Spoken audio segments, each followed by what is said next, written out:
Hi and welcome back. In this video, we're going to be using models. Now, we have a resources folder and a models folder, packages.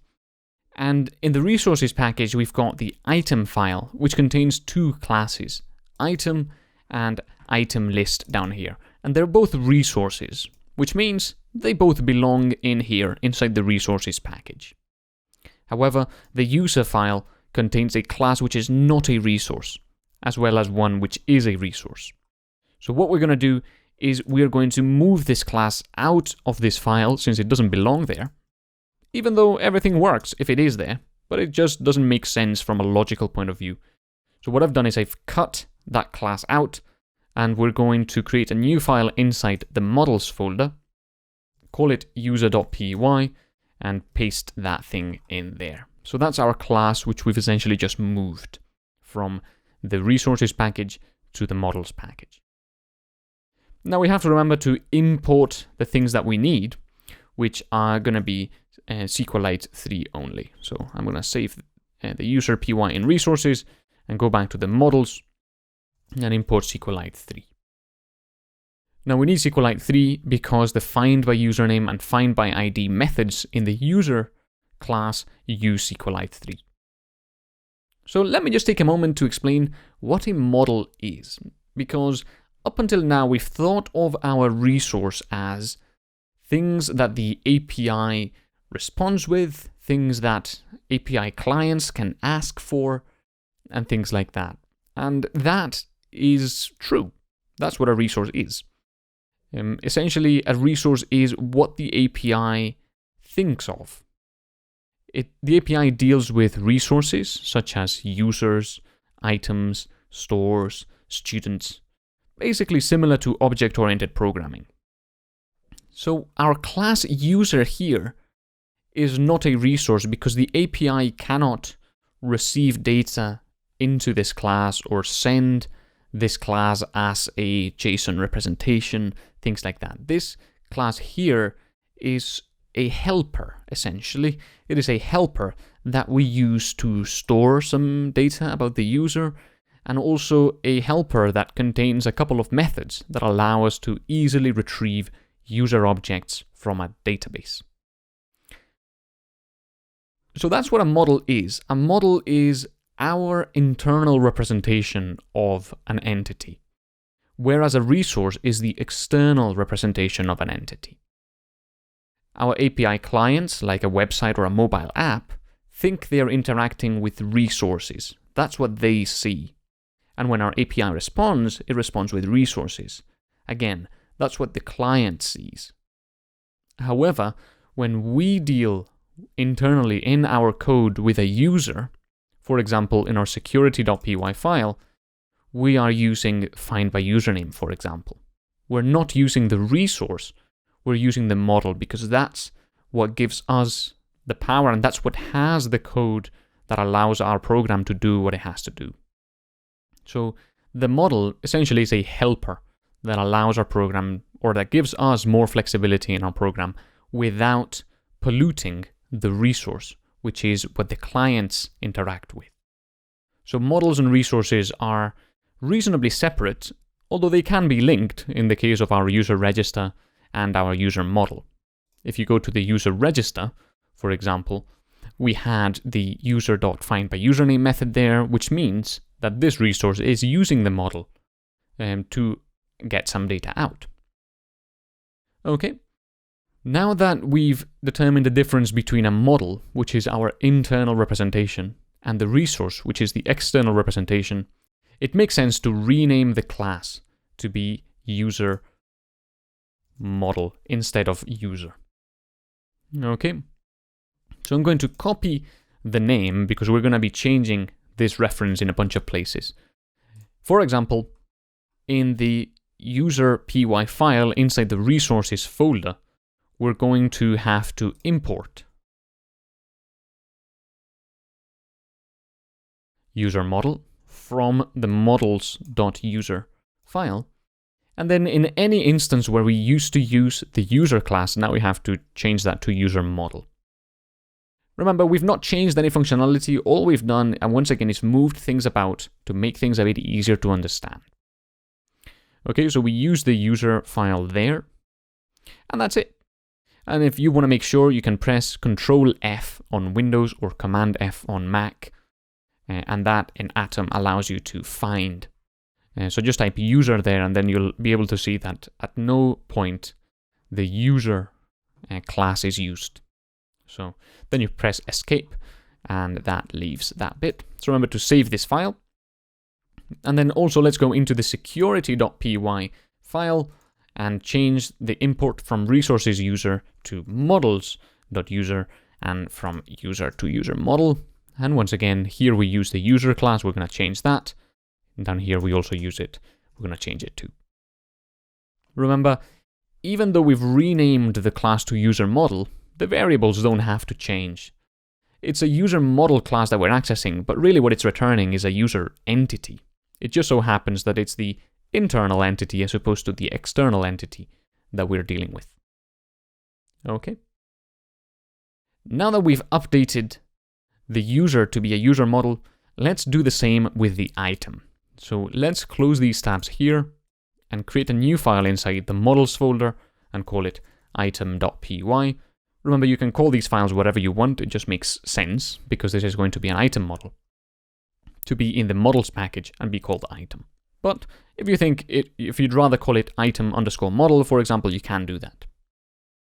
Okay. So then what we have to do here is not move because we don't have a currently existing item model, but we're going to create an item model. Remember, this is the internal representation of what an item does and looks like. So let's go into the item resource and find out what things we do in the item resource that could be done by a model. I immediately spot something that may not belong in a resource.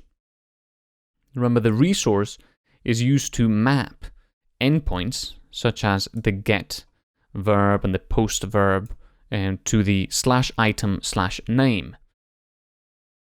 And we've got get, post, delete, and put.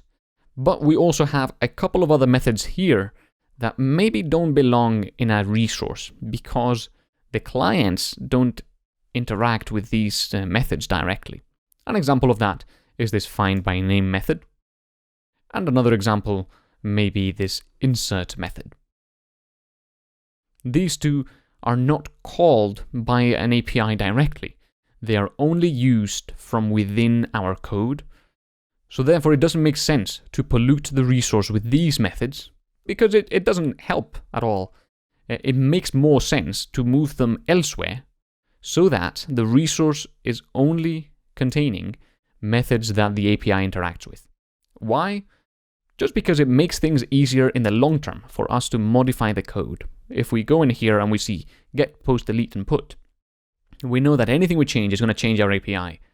Whereas, if we change this insert method, that's not going to change our API, but it may modify the way our code works. Okay? So let's go back into item.py in the models folder, and let's import SQLite 3, because we'll need that, and then create the class item model. Also remember, the item model is our internal representation, so it also has to contain the properties of an item as object properties. So for that, we're going to create an init method, and every item has a name and a price, so we're going to put those in as arguments, and self.name equals name, self.price equals price there as well. Okay. Now I'm also going to create a JSON method, and all this is going to do is it's going to return a JSON representation of the model. Basically a dictionary.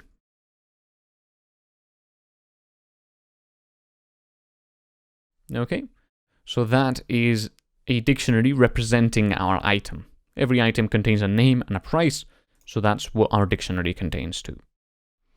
Now the next steps are to move all of the methods from the item resource that don't belong there into the item model. Now I'm sure that you can do that. I'd recommend you pause the video and give that a go. And then we'll do that here as well. Okay, hopefully you got that. I'm going into the item resource and I'm going to just cut everything that doesn't belong. So I'm going to cut this class method there, and I'm going to put it in here. Then I'm going to cut this insert method that doesn't belong, and I'm going to put it here. Make sure the indentation is always correct, so nothing is indented more or less than it should be. And finally, there's also a cheeky method there that's also a bit hidden, the update method. We're going to cut that and put it down here as well. Okay. Just as an aside, methods within a class should be separated by a new line. So as you can see, this method and this method are separated by a new line. But classes within a file should be separated by 2 new lines. That's just part of the Python coding standard. No problem if you don't do that, but that's just the convention. Now, in all the places where we used self.findByName, we have to change that to use the item model. So let's go to the very top and import the item model. So from models.item import item model. And then we're just going to change every instance of self for item model, where appropriate, remember. Okay, so we've got find my name, insert. And then we have this delete method there. That's part of the API, so nothing there.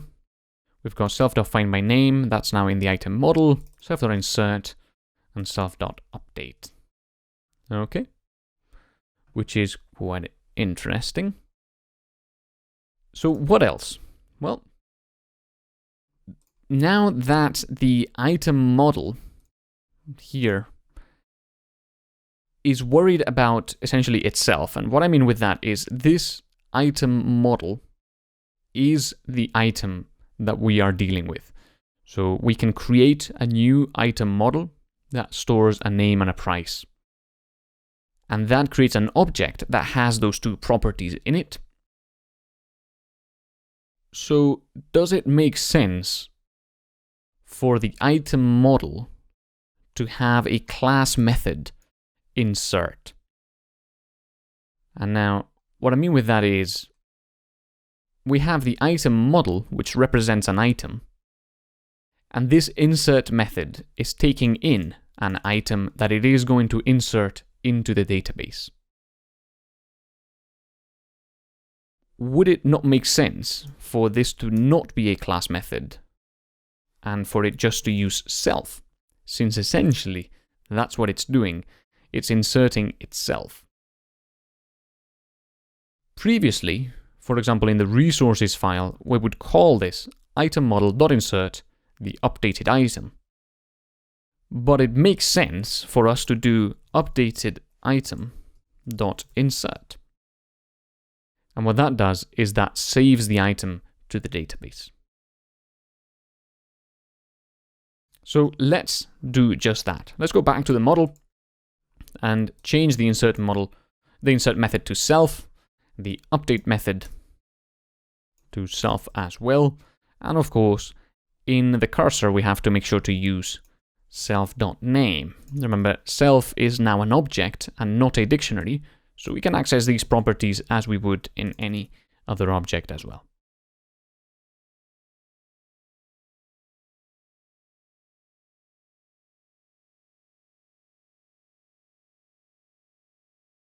Okay. The findByName method, however, should still be a class method because it is going to return an object of type item model as opposed to a dictionary. So what we're going to do in here is, instead of returning a dictionary, we're going to return an object of type item model. This is a class method, which means it has CLS, which is a reference to the class. So can you modify this code so it returns an object of type item model instead of a dictionary?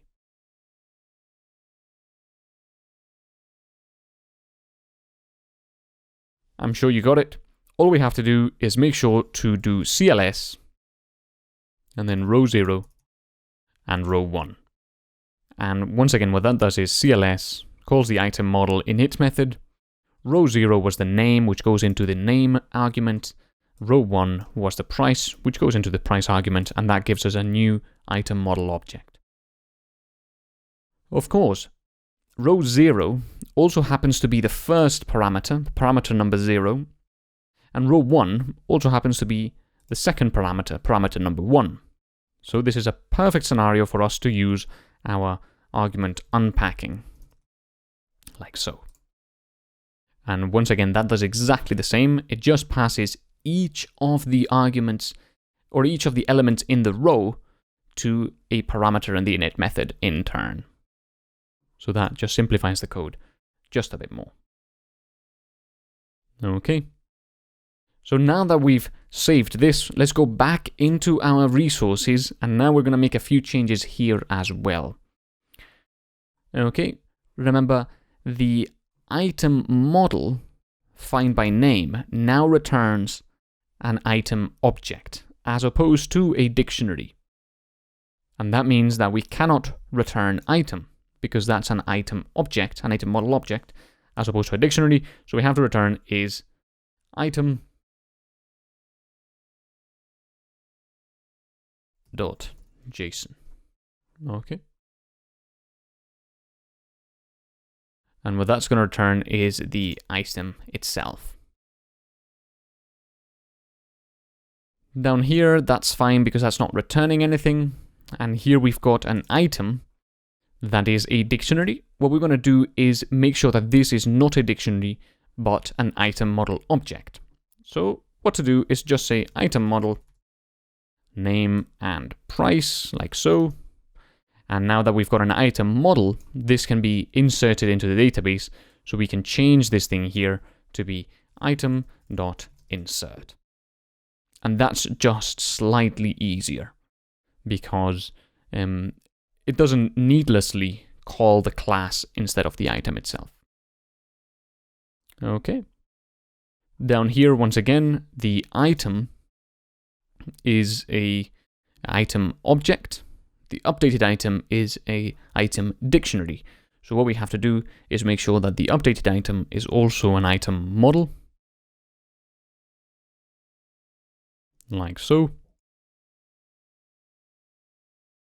And then we have here that if the item is none, means that we didn't find an item in the database.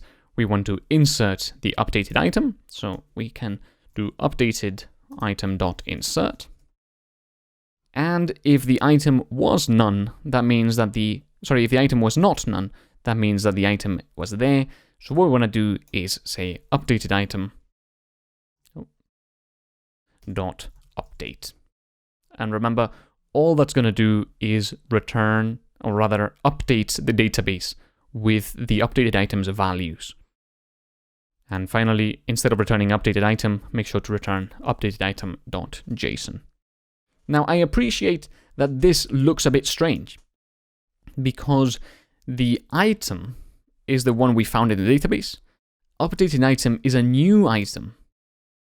So surely we cannot update the updated item because that's not in a database. That item we just created. Surely we should do item.update so that we can update the item with some new values.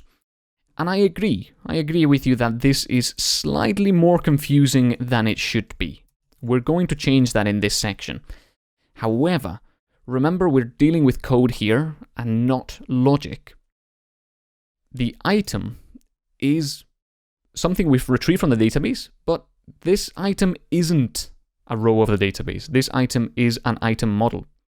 So when we find it in the database, this item here is just a Python entity that contains a name and a price. That's all it is. This updated item is another item model which contains a name, presumably the same name, and possibly a different price. If we call item.update, all that's going to do is it's going to go to the item model update method with the item as self, and then it's going to call this query here with the item's price and the item's name. Now, that's not going to change anything because that item is already in the database. If we call updated item.update, that doesn't make sense for us logically, but all that's going to do is it's going to get the updated item's properties in here in self, and then it's going to execute this SQL query with that item's properties, which in turn is going to update the item that already is in the database. So remember, there is a big disconnect between our database and our Python code. These two items here, even though one of them we retrieved from the database and the other we didn't, essentially act on the same row, which is very, very weird. But we're going to improve that. So don't worry about it too much, because we are going to make things better. Okay, so this video was getting pretty long. So I think that's everything for this video. Let's make sure that we've not missed any parts of the code, or like any missing imports and things like that. That's also very important. This is all fine. We've imported the item model, and we're using that everywhere. And every item we are returning item.json as opposed to the item itself, except in the post method. So this seems like an important thing to do. In the post method, we were returning just item as opposed to item.json. Make sure that you're returning .json. If not, your API will not work because it cannot return item objects. It can only return dictionaries. Okay. And this is not returning anything, really. Well, it's returning a message, not dealing with any items. So that's fine. And all of these things are fine as well. And we are returning JSON there. And the item list class doesn't use, well, we're not going to change that just yet. We'll change that in the next video. So that's all fine. And the user resource as well is using the user model where appropriate. And that's all fine. Okay, so I think that's everything for this video. Remember, it's really important to check your code and read it over and over and over again and try it with Postman every time that you make a few changes.